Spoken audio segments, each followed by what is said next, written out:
प्रधानमंत्री नरेंद्र मोदी ने आज ऋषिकेश में एक बड़ी जनसभा को संबोधित किया और कांग्रेस पर निशाना साधा। उन्होंने निशाना साधते हुए कहा कि कांग्रेस सरकार ने हरिद्वार हर की पौड़ी से बहने वाली गंगा नदी की धारा को नहर बताया था। पूर्व मुख्यमंत्री हरीश रावत ने प्रधानमंत्री नरेंद्र मोदी के बयान का पलटवार किया और कहा कि कांग्रेस ने कभी भी गंगा को नहर नहीं कहा है। हरिद्वार को 75% टूटने से बचाने के लिए उन्होंने इतना जरूर कहा है कि हर की पैड़ी से बहने वाली धारा गंगा नदी है और वो नहर के फॉर्म में है। हरीश रावत ने निशाना साधा कि भाजपा चाहती है कि हरिद्वार टूटे, इसलिए भाजपा गंगा जी को जो भी कहे, लेकिन कांग्रेस ने हमेशा गंगा जी को नदी ही माना है। गौरतलब है कि तत्कालीन हरीश रावत सरकार ने हर की पैड़ी से बहने वाली गंगा की धारा को स्कैम चैनल बताने वाला शासनादेश जारी किया था, जिसे लेकर खूब राजनीति हुई और तीरथ सरकार ने इस शासनादेश को पलट दिया था। अब एक बार फिर से पीएम मोदी द्वारा स्कैम चैनल वाला मुद्दा उठाने के बाद राजनीति गर्मा गई है। उत्तराखंड के पूर्व मुख्यमंत्री श्रीमान तीरथ सिंह जी रावत, पूर्व मुख्यमंत्री श्रीमान बी बहुगुणा जी, श्री धन सिंह जी रावत मंत्री उत्तराखंड सरकार, श्री अनिल बलूनी प्रत्याशी लोकसभा, रमेश भैखुरी जिलाध्यक्ष भारतीय जनता पार्टी, अनिल नौटियाल विधायक कर्णप्रयाग, भूपाल राम टमटा जी विधायक, श्री भरत चौधरी जी विधायक, श्री राजेंद्र भंडारी विधायक बद्रीनाथ, श्रीमती मुन्नी देवी शाह वो नहीं है, श्रीमती अमर देवी शाह, श्री रघुवीर सिंह जी बेस्ट जिला सह प्रभारी, श्री रमेश गाड़िया जी, श्री महावीर सिंह जी पंवार, श्री गजेंद्र रावत, श्री विनोद नेगी जी, श्री समीर मिश्रा और इस सभा में यहां मौजूद मेरे सभी सम्मानित बहनों एवं भाइयों, मैं अनिल बलूनी जी से चर्चा कर रहा था कि शायद इस स्थान पर इसके पहले भी किसी सार्वजनिक सभा को संबोधित करने के लिए मैं आया हूं। इसके पहले कभी आया हूं कि नहीं आया? 22 में आया था और फिर 24 में आ गया। मेरे बहनों भाइयों, जब भी आया हूं आप सब लोगों ने बहुत ही गर्मजोशी के साथ स्वागत किया है और आज भी आप लोगों ने फूलों के गुलदस्ते देकर, तालियां बजाकर मेरा स्वागत किया है। लेकिन मैं इस सच्चाई को भी जानता हूं कि भारत की परंपरा है और शिष्टाचार का तकाजा है, स्वागत अभिनंदन ये कभी एक तरफा नहीं होना चाहिए। इसलिए मैं भी अपनी तरफ से शीश झुकाकर आप सभी बहनों भाइयों का हार्दिक अभिनंदन करता हूं, आप सभी का स्वागत करता हूं। यह उत्तराखंड को देवभूमि के रूप में भारत में ही नहीं बल्कि दुनिया के दूसरे देशों में जहां पर भारतवासी रहते हैं वो लोग भी मानते हैं। गढ़वाल से लेकर कुमायूं तक उत्तराखंड के कण कण को देवताओं का आशीर्वाद मेरे बहनों भाइयों प्राप्त है। यदि मैं कहूं कि उत्तराखंड की धरती यह आध्यात्मिक भूमि है, अध्यात्म की धरती है, तो यह कहना भी अतिशयोक्तिपूर्ण नहीं होगा। यहां तक कि भारत की सीमाओं को सुरक्षित करने में अहम योगदान देने का काम यदि कोई राज्य करता है तो वो उत्तराखंड राज्य करता है। अपनी जिंदगी हथेली पर लेकर भारत की सीमाओं की रक्षा करना यह कोई आसान खेल नहीं है। यह काम छोटे मन के लोग नहीं कर सकते, यह काम बड़े मन के ही लोग कर सकते हैं। और मैं यह मानता हूं छोटे मन का व्यक्ति कभी आध्यात्मिक भी नहीं हो सकता है, जो बड़े मन का होता है वही आध्यात्मिक भी हो सकता है। इसीलिए मैं समझता हूं कि इस आध्यात्मिक धरती से बड़ी संख्या में लोग सेना में भर्ती होते हैं।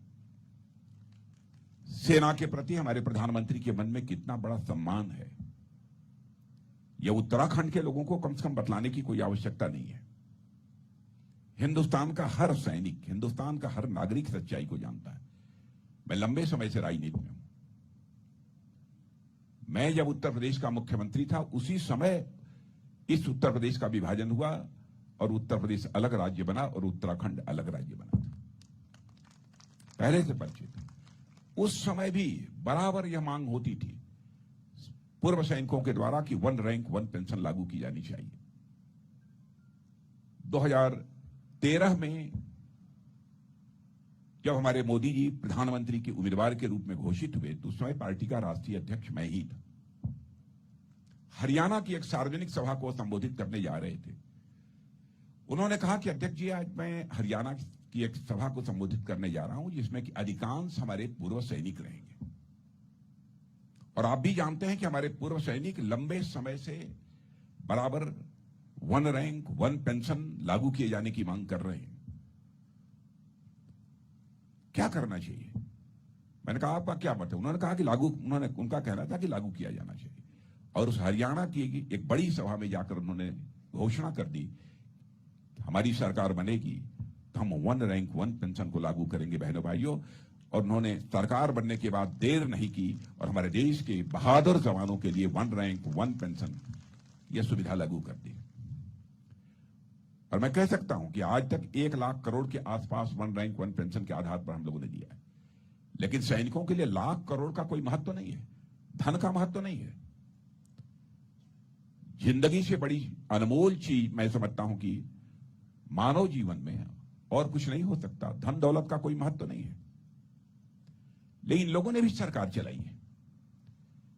लंबे समय तक इस हिंदुस्तान में कांग्रेस ने सरकार चलाई है। आपने देखा होगा कि जब जब इनकी सरकार रही है तब तब बड़े बड़े घोटाले हुए हैं। कभी जीप घोटाला हुआ है, कभी बोफोर्स घोटाला हुआ है, कभी हेलीकॉप्टर घोटाला हुआ है, कभी रक्षा सौदों में घोटाला हुआ है, बराबर घोटाले हुए हैं। और बराबर भ्रष्टाचार के गंभीर आरोपों के कारण इनकी जो सरकारें रही हैं उनकी दुर्गति भी हुई है, उनकी छवि भी खराब हुई है। और एक बार तो ऐसा भी हुआ कि इनके मंत्री को जेल की हवा भी भ्रष्टाचार के आरोपों के कारण जो है खानी पड़ी थी।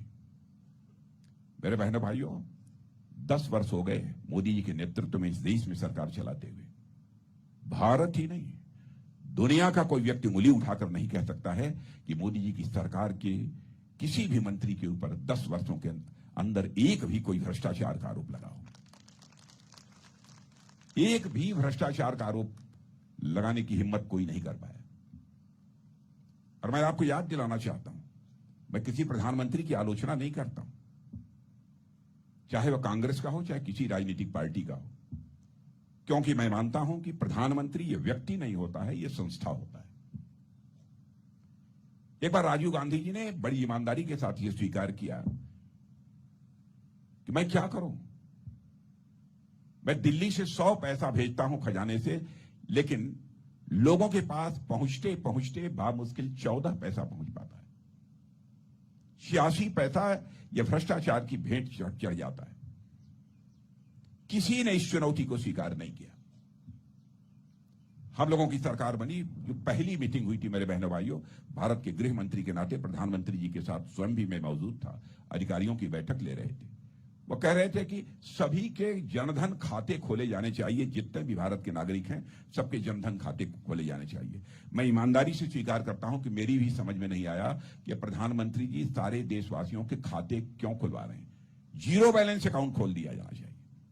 तो मैंने सीधे बगल में ही बैठा था, तो मैंने सीधे कान में पूछा कि इसका उद्देश्य? तो उन्होंने कहा कि मीटिंग समाप्त हो जाने के बाद बताएंगे। और बहनों भाइयों, जनधन खाते खुल जाने का परिणाम क्या हुआ है कि आज यदि दिल्ली के बैंकों से 100 पैसा चलता है तो 100 का 100 पैसा आपकी जेब में पहुंचता है। 1 पैसा भी भ्रष्टाचार की भेंट नहीं चढ़ने पाता है। भ्रष्टाचार को समाप्त करना है तो भ्रष्टाचार भाषण देकर नहीं समाप्त किया जा सकता। भ्रष्टाचार को समाप्त करना है तो सिस्टम में बदलाव लाना पड़ेगा, व्यवस्था में बदलाव लानी पड़ेगी, तब जाकर भ्रष्टाचार समाप्त हो सकता है। भारत की सीमाओं की सुरक्षा का जहां तक प्रश्न है, मैं यकीन दिलाना चाहता हूं उत्तराखंड वासियों को, नहीं समस्त देशवासियों को, कि बहनों भाइयों, भारत अब कमजोर भारत नहीं रहा है। भारत अब दुनिया का ताकतवर देश बन चुका है। मेरे बहनों भाइयों, भारत दुनिया का ताकतवर देश बन चुका है। वैसे तो भारत की धरती वह धरती है जो वसुधैव कुटुंबकम का संदेश देती है। भारत की सीमा में ही नहीं, विश्व की धरा पर रहने वाले लोगों को अपने परिवार का सदस्य यदि कोई देश मानता है तो हमारा और आपका देश केवल यह भारत मानता है। हम अपने पड़ोसी देशों के साथ भी अच्छे रिश्ते बनाकर रखना चाहते हैं। लेकिन यदि हमारे साथ किसी ने नापाकरी हरकत करने की कोशिश की, स्वाभाविक रूप से वह जवाब देना यह हमारा धर्म है और इस धर्म का हम निर्वाह करेंगे। मैं आपको रक्षा मंत्री होने के नाते यकीन दिलाना चाहता हूं, जहां तक उत्तराखंड राज्य के विकास का प्रश्न है, मुझसे अच्छी तरह आप लोग जानते हैं किस तरीके से यहां पर रोड का निर्माण हुआ है, किस तरीके से एयरपोर्ट बने हैं, किस तरीके से यहां पर हेलीपैड्स बने हैं। यह सारी चीजें आपकी जानकारी में है। मुझे जानकारी है इस उत्तराखंड के बारे में कि 2019 तक, और विशेष रूप से गढ़वाल के बारे में, 100 में ऐसे बामुश्किल 9-10 परिवार हुआ करते थे जिनके घरों में नल के माध्यम से शायद जल पहुंच जाता था। लेकिन आज जो मुझे जानकारी है, मैं विश्वास के साथ कह सकता हूं, कम से कम 100 में 90 लोगों के घरों में नल के माध्यम से जल पहुंच रहा है उत्तराखंड में। माताएं बहनें दूर दराज से घड़े के ऊपर घड़ा पानी से भरा हुआ लेकर अपने घरों में आती थी और पानी की जो आवश्यकता को वह पूरा करती थी। उस संकट से भी यदि किसी ने निजात दिलाई है तो हमारे प्रधानमंत्री ने दिलाई है। प्रधानमंत्री की सारी उपलब्धियों की मैं चर्चा करूंगा तो मैं केवल इसी पर भाषण करता रह जाऊंगा। किस तरीके से विभिन्न हमारे यमुनोत्री, केदारनाथ, हेमकुंड साहिब में भी रोपवे बनने के कारण किस प्रकार की हम सबको सुविधा हो गई है, उसकी भी आपको जानकारी है। केदारनाथ, बद्रीनाथ, गंगोत्री और यमुनोत्री के चारों धाम यह किस तरीके से लगभग 900 लंबे किलोमीटर के हाईवे से जोड़ दिए गए। माने इस प्रकार की मौलिक सोच मैं दावे के साथ कह सकता हूं कि भारत में किसी नेता की नहीं है। यदि किसी नेता की है तो हमारे और आपके प्रधानमंत्री मोदी जी की है, मेरे बहनों भाई। और भारतीय जनता पार्टी की सबसे बड़ी विशेषता, और मैं कहना चाहूंगा प्रेस के दोस्तों से भी, हमारी कोई भी बात गलत हो आप निश्चित रूप से अखबारों में लिख दीजिएगा, क्योंकि मैंने जिंदगी में की है तो जनता की आंखों में धूल झोंक कर कभी राजनीति नहीं की है। जनता की आंखों में आंख डालकर बराबर मैंने राजनीति की है। जनता को गुमराह कभी नहीं करना चाहूंगा। भारतीय जनता पार्टी हिंदुस्तान की एक ऐसी राजनीतिक पार्टी है, उसका चरित्र है कि जो कहती है वह करती है। मैं यह नहीं कहता हूं हमारे किसी कार्यकर्ता ने कह दिया तो आपने मान लिया कि भारतीय जनता पार्टी ने कहा। चुनाव होता है, घोषणा पत्र तैयार करते हैं, नेतृत्व मिल बैठकर उस पर विचार करता है, तब घोषणा पत्र तैयार होता है। पूरी सावधानी हम लोग बरतते हैं कि घोषणा पत्र में जो भी कहा जाए अक्षरशः उसका पालन किया जाना चाहिए। चाहे 2014 का घोषणा पत्र रहा हो, 19 का घोषणा पत्र रहा हो। मैं तो उसके पहले भी याद दिलाना चाहता हूं, भारतीय जनता पार्टी का कोई भी घोषणा पत्र रहा हो, हमें यदि अवसर मिला है तो हमने उसे पूरा किया है। हमारे कहने और करने में कभी अंतर नहीं रहा है, हमारी कथनी और करनी में कभी कोई अंतर नहीं रहा है। और मैं कहना चाहता हूं, कांग्रेस जैसी राजनीतिक पार्टियों ने लगातार 50-55 वर्षों तक इस हिंदुस्तान की जनता को तरह के आश्वासन दिए, और मैं समझता हूं कि आंशिक रूप से भी अपने वादों को पूरा कर दिया होता तो हमारा यह भारत एक दुनिया का ताकतवर देश बन गया होता। और नेताओं के कहने और करने में अंतर होने के कारण ही भारत की राजनीति में विश्वास का संकट पैदा हुआ है। और विश्वास के संकट को भारत में यदि किसी राजनीतिक पार्टी ने चुनौती के रूप में स्वीकार किया है तो भारतीय जनता पार्टी ने उसे चुनौती के रूप में स्वीकार किया है। हम लोगों ने कहा था धारा 370 समाप्त करेंगे, तो संसद के दोनों सदनों में बहुमत मिलने के साथ चुटकी बजाकर धारा 370 जम्मू कश्मीर की समाप्त कर दी। हम लोगों ने कहा था हम आएंगे, नागरिकता कानून बनाएंगे, वह भी वादे को भी पूरा कर दिया। हम बराबर 84 से यह कहते चले आ रहे थे कि जिस दिन हमारी दिल्ली में सरकार बन जाएगी, अयोध्या की धरती पर भव्य राम का मंदिर बनकर रहेगा। बहनों भाइयों, वह क्षण आ गया। 22 जनवरी को हमारे प्रधानमंत्री ने रामलला की अयोध्या में प्राण प्रतिष्ठा कर दी। अब रामलला अपनी झोपड़ी से निकलकर अपने महल में पहुंच चुके हैं। मुझे तो ऐसा लगता है इसके बाद भारत में राम राज्य आने का आगाज मेरे बहनों भाइयों हो चुका है, जब रामलला अपनी झोपड़ी से निकलकर अपने महल में पहुंच चुके हैं। कई ऐसी चीजें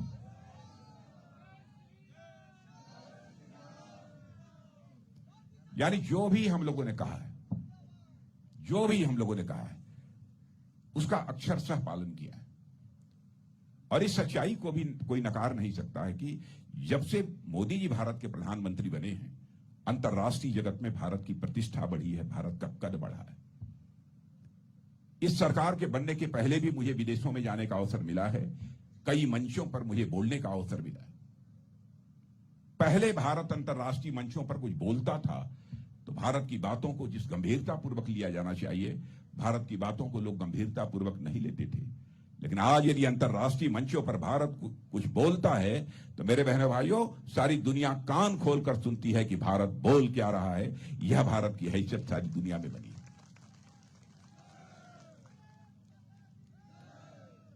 और यहां तक कि दुनिया के विभिन्न देशों के राष्ट्राध्यक्ष अब यह कहने लगे हैं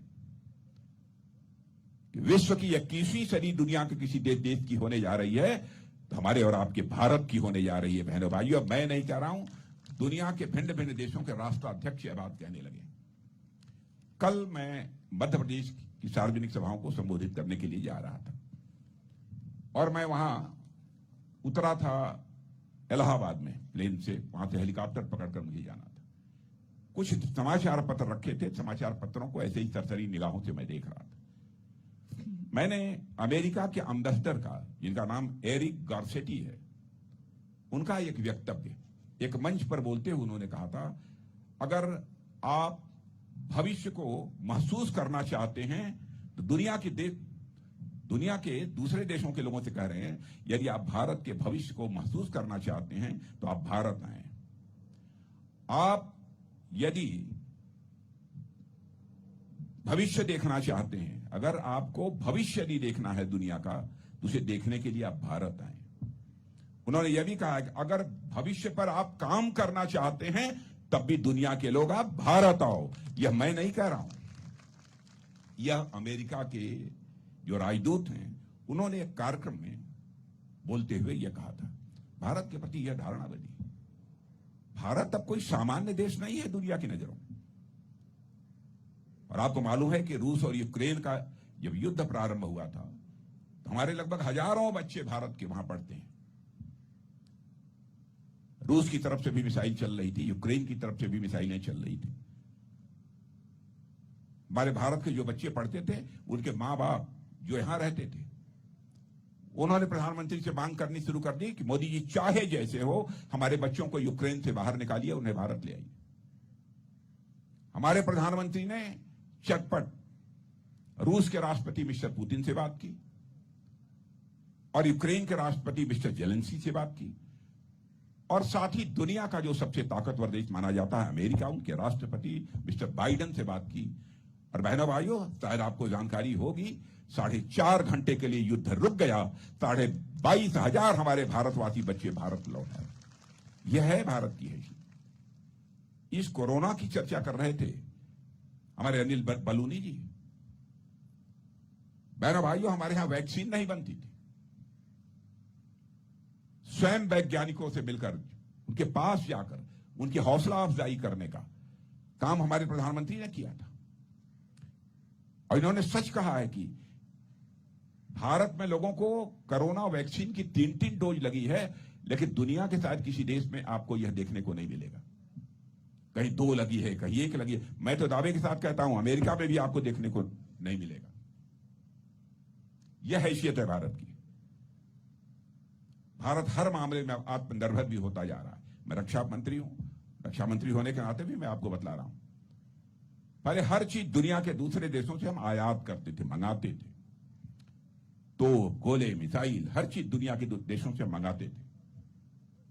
आज भारत बहुत सारे इस प्रकार की चीजें, हथियार, गोले, बारूद, मिसाइल, यह सब भारत की धरती पर बना रहा है और भारतवासियों के हाथों से बना रहा है। पहले हम 600 करोड़ रुपए का केवल एक्सपोर्ट करते थे रक्षा सामग्री का। और बहनों भाइयों, आपको जानकर खुशी होगी कि 7 साल के अंदर ही वह करिश्मा हो गया कि हमने 21,000 करोड़ रुपए से ज्यादा का एक्सपोर्ट किया है, दुनिया के दूसरे देशों को मुहैया कराया। यह करिश्माई काम में भारत की धरती पर हुआ है। और मैं यह भी बतलाना चाहता हूं, फाइटर प्लेन का इंजन भी 1 साल के अंदर भारत में बनेगा, भारत की धरती पर बनेगा और भारतवासियों के हाथे से बनेगा। कांग्रेस का जहां तक सवाल है, कांग्रेस के बारे में आप सभी लोग परिचित हैं। अनिल बलूनी जी ने भी उसकी जानकारी दी और हमारे बहुगुणा जी, उन्होंने भी इसके संबंध में जानकारी दी। मुझे ज्यादा कुछ नहीं कहना है, लेकिन कांग्रेस के बारे में तो मुझे लगता है कि 2024 चुनाव हो जाने के कुछ वर्षों के बाद लोग यदि पूछेंगे, कांग्रेस का नाम लेंगे, तो शायद बच्चे कहेंगे कौन कांग्रेस।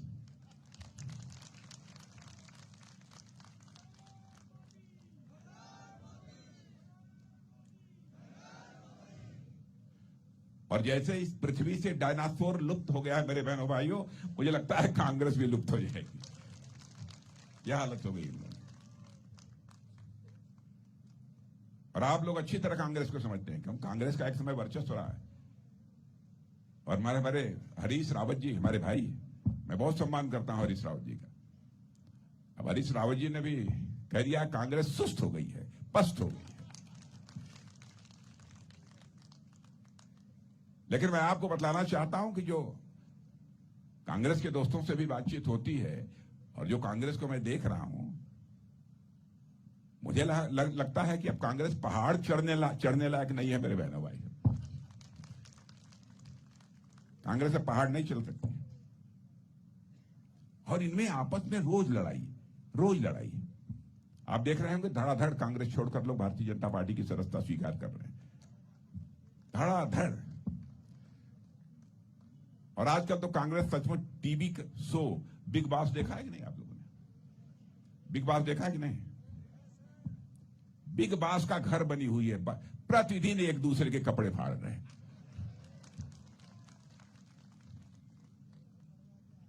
यह हालत है कांग्रेस की।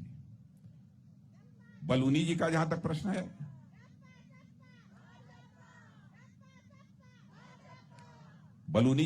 प्रश्न है,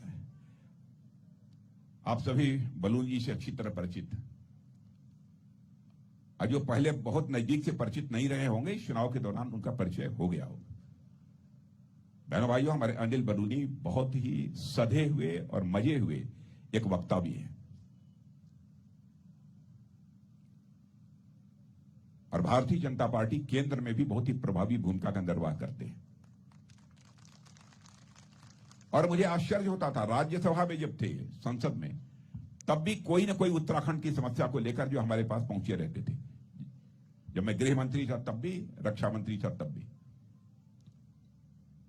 लेकिन इनकी विश्वसनीयता पर कभी मेरे मन ने कोई प्रश्न चिन्ह नहीं लगाया। इसलिए जो ये कहते थे अक्षरशः उसको जो है मैं बराबर धरती पर उतारने की मैं बराबर कोशिश करता रहा हूं।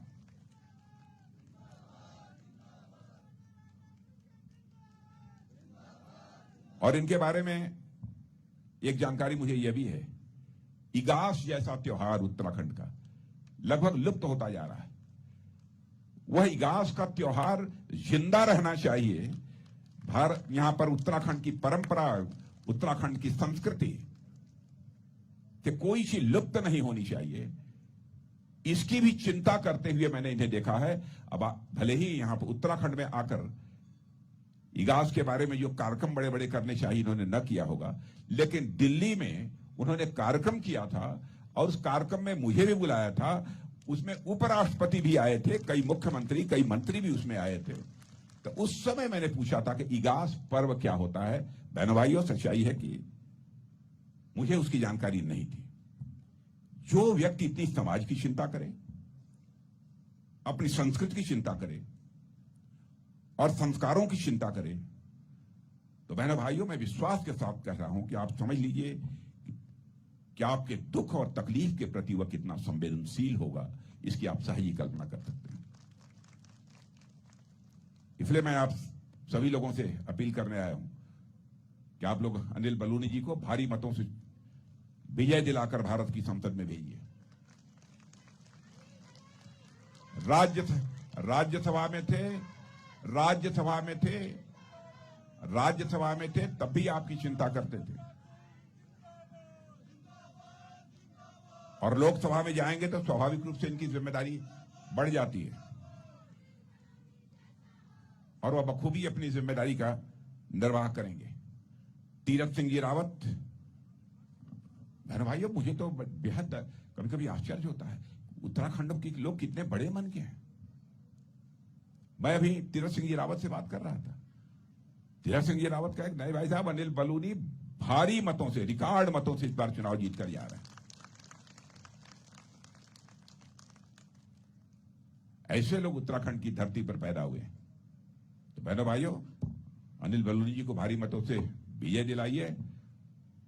बस एक ही चीज मैं कहना चाहूंगा कि आप लोग केवल सांसद नहीं चुन रहे हैं, फिर से दोहराना चाहता हूं, आप लोग केवल सांसद नहीं चुन रहे हैं। वारे उत्तराखंड, अकलेमंद इशारा काफी।